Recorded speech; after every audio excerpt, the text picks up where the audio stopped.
얼굴이 바뀌면서 입안도 같이 바뀌기 때문에 수술을 해서 얼굴은 정말 예뻐지고 작아졌는데 치아가 물리지 않아서 식사를 할 수 없거나 그로 인한 수술 후 재발이 생기는 경우가 아주 많이 있습니다.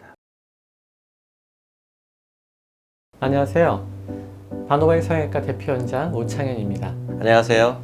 11 치과 원장 최재원입니다. 네, 오늘은 양악술에 대해서 치과 원장님과 함께 알아보도록 하겠습니다.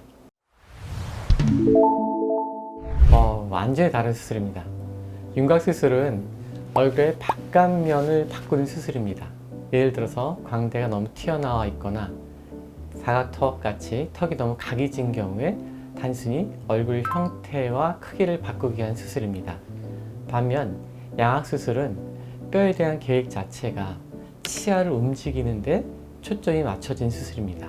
따라서 이러한 부분에 있어서 치과 선생님과 오늘 같이 이야기할 수 있어서 조금 더 좋은 내용이 될 것 같습니다. 원장 말씀대로 윤곽수술과 양악수술은 완전히 다른 수술이라 양악수술을 계획하게 되면 앞쪽에 있는 중심에 있는 치아와 연결된 뼈를 건드릴 수밖에 없기 때문에 그로 인해 뼈의 위치가 바뀌게 되고 얼굴과 입안 형태가 바뀌게 돼서 양악수술 전과 후 반드시 치아 교정이 필요하다고 할 수 있겠습니다.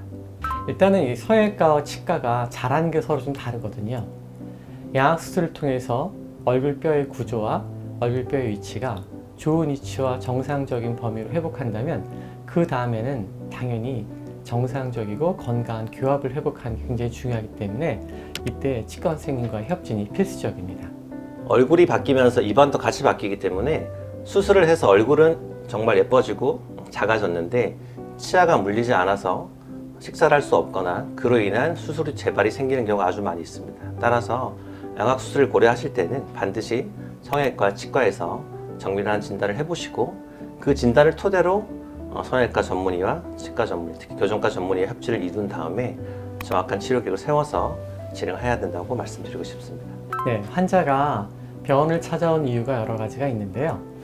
얼굴 형태, 얼굴을 더 예쁘게 만들기 위해서 온 경우도 있고 교합이 맞지 않아서 오는 경우도 있습니다. 어떤 경우가 됐건 제가 먼저 환자를 진단을 하고 진찰을 하게 되는데요. 이때 교정이 동반된 양악술이 필요하다면 치과 선생님의 의견을 반드시 구해보게 됩니다. 왜냐하면 단순히 예뻐지는 것만으로는 건강해질 수가 없고 건강하게 아름다워지는 게 수술의 최종 목표이기 때문에 이런 치과 선생님과의 협진이 필요한데 그 중에서도 교정과 수술 과정을 잘 이해하고 있는 선생님을 만날 수 있는 것은 성형외과 의사로서는 굉장히 큰 행운이라고 할 수 있습니다. 말씀드린 대로 양악수술은 반드시 성형외과와 치과의 협진이 반드시 필요하게 되는데 오 원장님 같은 경우는 양악수술이나 윤곽수술에 대한 경험이 많으시기 때문에 최근에는 재수술 한 점 많이 하고 계시고요. 실제로 양악수술이 한국에 널리 퍼지게 된 게 15년, 20년 전부터이기 때문에 그때 조금 부족했던 환자들이 최근에 재수술을 많이 하고 있습니다. 재수술 역시 많이 난이도가 있기 때문에 높은 난이도를 부여하고 있어서 최근에는 성형외과의 CT와 치과의 구강 스캐너 여러 가지 얼굴을 촬영할 수 있는 디지털 장비를 이용해서 좀 더 정확하고 안전한 재수술을 많이 시행하고 있고 그래서 아마 반어박이 성형외과와 치과가 조금 더 좋은 결과를 내고 있지 않나 생각을 하고 있습니다. 이분을 보시면 비정상적으로 과도하게 돌출된 입을 볼 수가 있는데 이러한 부분은 미용적으로도 보기 안 좋지만 입을 담을 수가 없기 때문에 구강이 굉장히 건조해지고 이런 경우에는 입 주변의 근육에 힘이 굉장히 많이 들어가기 때문에 노화의 과정을 겪으면서 얼굴 형태에 있어서 굉장히 안 좋은 영향을 미치게 됩니다. 이럴 때는 튀어나온 입을 뒤로 이동하기 위한 수술이 필요한데 이런 수술을 이제 양악수술이라고 부르는 겁니다. 이 바깥면을 더 예쁘게 만드는 수술 자체는 윤곽수술로 가능하지만 치아 중심의 이동을 만드는 것은 양악수술이 현재까지 있어서 가장 효과적인 방법입니다. 수술을 한번 같이 보실까요? 네, 수술에는 보시는 것처럼 돌출된 인매가 예쁘게 뒤로 들어가서 굉장히 정상적인 위치를 갖게 됐고요. 정면에서 보시더라도 입을 담은 것이 훨씬 더 편안하고 부드러운 느낌을 회복할 수 있게 되었기 때문에 수술 후 환자의 만족도도 높았고 반응도 되게 좋았습니다. 이분의 경우는 전형적인 3급 부정교합이라고 말하는 주걱턱의 이해이고요. 과도하게 턱이 성장함으로써 위아래 치아가 잘 만나지 못하는, 그래서 이런 식으로 CT를 본다면 아래 치아의 위치가 위쪽 치아에 비해서 현저하게 앞으로 나와 있는 경우이고요. 이분 같은 경우는 특히 위치아를 중심으로 상악의 발달이 좀 미약하기 때문에 얼굴 전체적으로는 가운데 얼굴의 중간 부분, 중안면부가 꺼져 보이는 좀 합죽한 느낌, 입체감이 떨어지는 얼굴형이라고 말씀드릴 수 있습니다. 이러한 경우에 하악의 위치를 후방으로 이동하고 상악의 위치를 살짝 전진함으로써 좀 더 보기 좋은 얼굴형을 만들 수 있고요. 무엇보다도 음식을 잘 편하게 먹기 위해서 위아래 치아의 관계가 회복되는 그런 수술을 시행했습니다. 보시다시피 상악 부분이 살짝 앞으로 튀어나왔고요. 하악은 굉장히 많이 뒤로 들어가서 이제는 이런 식으로 위아래 치아가 잘 만날 수 있는 위치를 회복하였습니다. 하지만 이렇게 들어간다고 치아가 다 맞지 않거든요.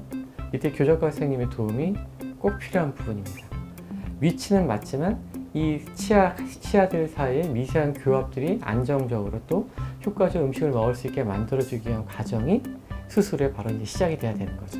이렇게 아래턱이 아주 많이 나오거나 아주 뒤에 있거나 누가 봐도 수술이 어렵다고 생각되는 케이스가 물론 수술만 잘한다고 해결이 될 수도 있겠지만 그 이후에 부작용이 생길 수 있는 부분이 꼭 있습니다. 턱관절이라고 귀 앞쪽에 있는 관절이 있는데 이 위치를 잘못 잡게 되면 수술이 잘 끝나도 입이 안 벌어지거나 식사하기 어려운 경우가 많이 있고요. 네, 저희 바노바 메디칼 그룹 같은 경우에는 굉장히 오랜 역사를 가지고 있고요. 오랜 기간 동안 환자를 꾸준히 보호하면서 가장 환자에게 안전하면서 좋은 결과를 만들기 노력해왔습니다. 사실 양악수술의 결과라는 것이 수술하고 나서 한 달, 두 달 볼 수 있는 것이 아니라 교정 치료까지 마무리되는 거의 1년, 2년 뒤가 되어야 그 환자의 진정한 최종 모습이 나오게 되는데요. 만약 병원의 역사가 짧다면 환자의 실제적인 변화의 모습을 많은 케이스를 확인하기는 어렵겠죠. 저희 같은 경우는 오랜 기간 동안 그런 과정을 겪었고 환자에 있는 모든 문제점과 어려운 점들을 충분히 고민하고 겪어왔기 때문에 가장 안정적으로 환자의 결과를 만들 수 있다고 생각하고요. 또한 바노바기 메디칼 그룹 내에는 협진이 가능한 훌륭한 치과 선생님이 계시기 때문에 그것 또한 저희 병원의 장점이라고 할 수 있습니다.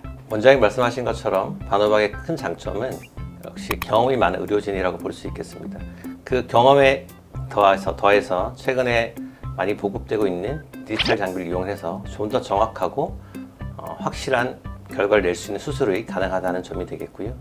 그리고 말씀하신 대로 오창현 원장님과 제가 매일 의사소통을 하면서 환자분의 니즈를 어떻게 하면 최대한 반영할 수 있을지 고민하고 있기 때문에 바노박이처럼 치과와 성형외과 협진이 잘 되는 곳은 감이 없다고 말씀드릴 수 있겠습니다.